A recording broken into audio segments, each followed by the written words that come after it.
எல்லோருக்கும் வணக்கங்க. எல்லோரும் எப்படி இருக்கீங்க? இன்றைக்கி கொஞ்சம் வெளியே போக வேண்டிய ஒர்க் இருந்துச்சு. அதனால் மார்னிங் சீக்கிரமாகவே எழுந்து பரோட்டா தான் பிரேக்ஃபாஸ்ட்டுக்கு செஞ்சேன். இதுக்கு நாட்டுக்கோழி எடுத்துகிட்டு வந்துட்டு அதுக்கு குருமா வச்சுட்டு பரோட்டாவுக்கு மாவு வந்து 3 o'clock எழுந்து இப்போ செஞ்சு வச்சுருந்தேன். செகண்ட் டைம் செய்கிறோம். ரொம்பவே சூப்பராக வந்துச்சு.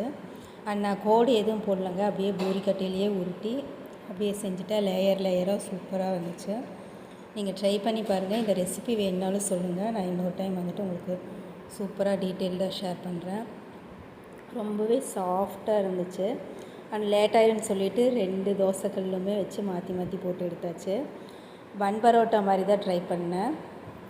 மாவு பிசைஞ்சது பரோட்டாவுக்கு பிசைஞ்சிட்டு, ஆனால் ட்ரை பண்ணது மட்டும் பன் பரோட்டாவுக்கு. நான் உங்ககிட்ட அந்த லேயர் காட்டலாம் இருந்தால் ரொம்பவே சூடு, என்னால் கையில் பிடிக்கவே முடியல. ஃபைனலாக செஞ்சு முடிச்சுட்டு கிளம்பிட்டோம் நாங்கள்.